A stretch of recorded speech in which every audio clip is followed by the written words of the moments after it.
welcome to Exploring Uncertainty. This is your host Sam, and this quick episode is to showcase the winter biome, um, kind of Vikingish style village, and it's the third in the series. Make sure that you, if you like the video, make sure you like it, and if you haven't subscribed yet, make sure you subscribed, and make sure you hit that little bell icon so you can get notified when the next episodes drop. Bear in mind, I do happen to cuss from time to time, so be wary if you have little ears around. Alright, and we are on the island up in the snow biome, and this is the start of the winter village. Get out of orbit camera here.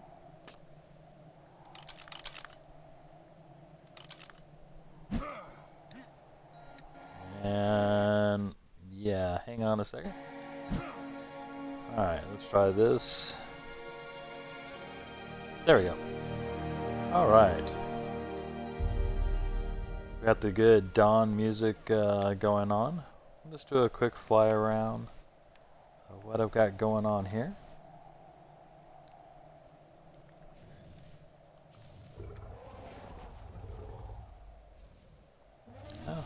Interesting mammoth versus diadon. I think that's how you pronounce it, the fight. So, anyway, we've got the entrance gate. This is a behemoth gate so that I can bring through mammoths, T-Rexes, even brontosauruses into the village if I want. And of course, this is the ledge or roadway that leads into the village proper.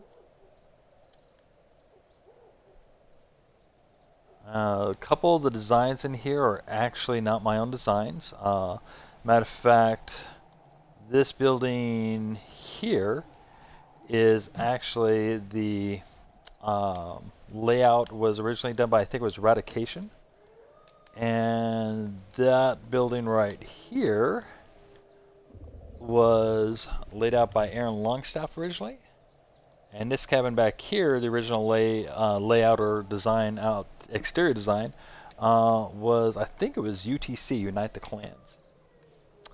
This build here is my own and is based off of the Viking longhouse design with extended pins on the one side.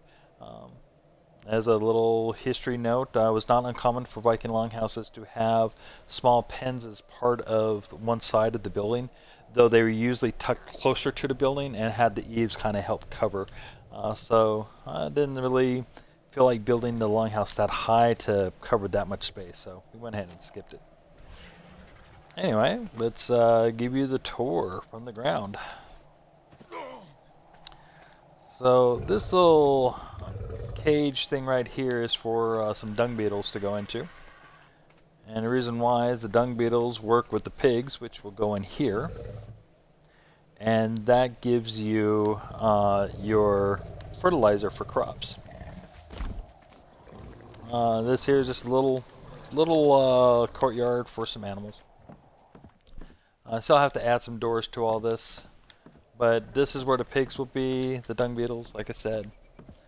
Over here is where I will keep the ovis or sheep.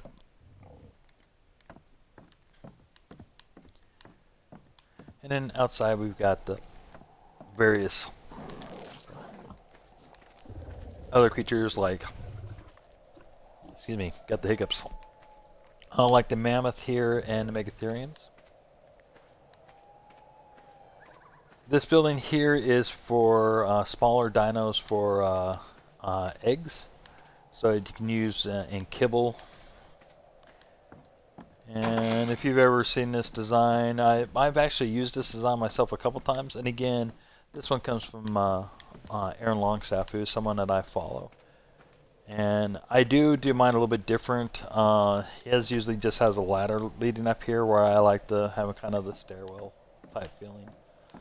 But overall, it's still his design.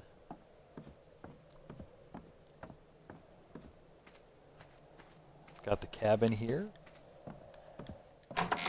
Come into the main room. Now, being in the winter biome, I am... I'll show you my character sheet here real quick. infer, and I've got a high fortitude. So the result is, even though I'm on creative mode right now, see, if I'm outside, I don't even notice that it's cold. Well, there we go. I just started noticing that it's cold. Give you an example here, but once I start removing clothing, now we get, if you look in the lower right, you see that ice cube. That means that I am freezing in hypothermia. And if I was not in creative mode, that would start doing damage to me. So this is an area that when I'm not on creative mode, you have to be bundled up and stuff. And fireplaces, which is where all this was coming to, are important because fireplaces can keep a building warm. So the fireplace is on in here, I could actually have no clothes, and as long as the fires are on, I would stay warm. And then each side, again, a little bit of completion stuff I need to do, like put in the doors and stuff. But I got a bunk bed in here, a couple places for stuff, more warmth. And this side it just mirrors that exact thing. And of course you can come out back and you can go into the back door of the workshop area here, which I'll show you here in a minute. I'll just show you that last. So eventually I'm going to make a walkway that comes from about here. Yeah, comes from here and goes down this side here. And then there'll be some more buildings down here. Little fish ice huts and stuff like that. And I will probably extend it out probably to right about in this area. Yeah, actually a little bit further back, more like here. And the reason why is this is a beautiful area, but as you can see, beyond the archway over here is another biome. And while I can tell you for a fact that that little spit of land there is quote unquote cold, it's not quite the same, and so I really don't like how the biomes kind of match there. But you know, it is what it is. It's normally not a big deal, but for aesthetic purposes, I'm going to keep it out of sight. As a trivia note, the bay on the far side, actually I'll just run over there really quick, can't hurt. As a trivia note, as watchers of the show and previous episodes probably know, there are times that I play on a group server with some friends, and my wife plays almost exclusively there. And she, if you look at this little bay where the light is coming into the water right there, so right down right in the middle of the screen right there, that is actually where she's built her base on the group server there. So, and she likes this area because then she can come over here to the ice area and get silico pearls and black pearls and oil. And then up in the mountains there you've got steel. Actually I call it metal in this game, I'm sorry, metal. And it's actually a really good spot, and it doesn't have the disadvantage of always being cold here. And why it can storm over there, over here when it storms, it's a blizzard. So, oh, look at that. There's an obus. I'm going to have to come down and tame it soon. Alright, so, there's going to be some buildings down here. Exactly what, I'm not 100% sure yet. This part right here is where the walkway going down will be, and will also be where all the trees here, a large, like Skyrim style cathedral. I got a vision in my head, but you know, trying to describe it, I'm not even going to try to describe it. Over in this area is probably going to stay bare and might just have some fences up so I can keep some of the larger dinos in. And over here, I got a graveyard going, because you know, every village needs a graveyard, right? So if you're not familiar with Ark in the game, you've got these boxes with explorer notes, stuff like that. They're usually around different ruins. And when I first came across this ruin, it just reminded me so much of something you might see in a graveyard. So, well, I started doing this. And of course, you can actually set the syntax on these. So you can say long Long lost dino.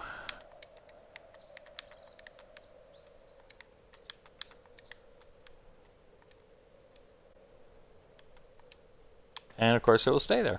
So the idea is eventually name these dinos, and then as they die, we'll just go ahead and put them over here. Well, their name anyway, not them.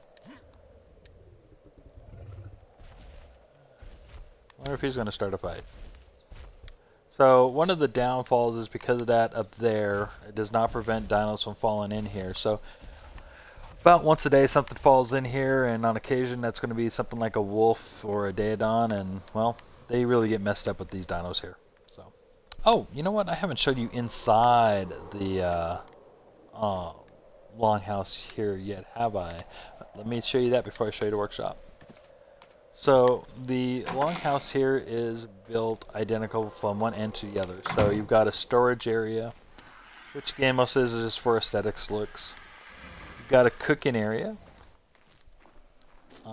In the cooking area is also the fireplaces, so that the whole structure can stay warm. These are preserving bins so that you can make jerky in and keep stuff cold. Then got the sleeping area, pretty basic.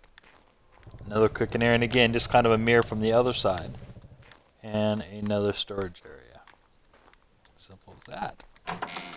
And that's my take on a Ark Viking longhouse. Next up, let's show you the workshop. So the workshop has a regular entrance right there, but I'm going to take you through this entrance. And the idea is that smaller dinos, not so much the mammoths, but the Stegosaurus, Trike, stuff like that, can actually come in here and unload. And straight ahead, we've got the Industrial Forge. And off to the right, oh, something's walking out here. And already dead. Alright. That is how quickly those dinos can mess something up. Alright, sorry about that. So off to the right here, we've got storage area, and then a little work area and smithy area, and of course the forges. And it's kind of funny, I put these all here, and then I realized, you know, that's what this does. But, you know, hey, that and these do the same thing. It's all good. So more storage room. Over here we just got a exterior view, which I thought was pretty. Over here we got more storage area, and then the fabricator, so can build stuff up. In here we've got our generator, so I can have power. Come on upstairs, and we've got the chemical station, chemistry bench, and then this is for basically the same thing. That's on a big scale, that's on a smaller scale. A couple little sleep area, just so I have another bed in this area if I need it. I use beds in the game primarily to respawn at if you're killed, or to fast travel. And over here I just got the little setup for keeping warm, decoration, and more storage space. Then of course we can go ahead and climb up to where I have this pen, which actually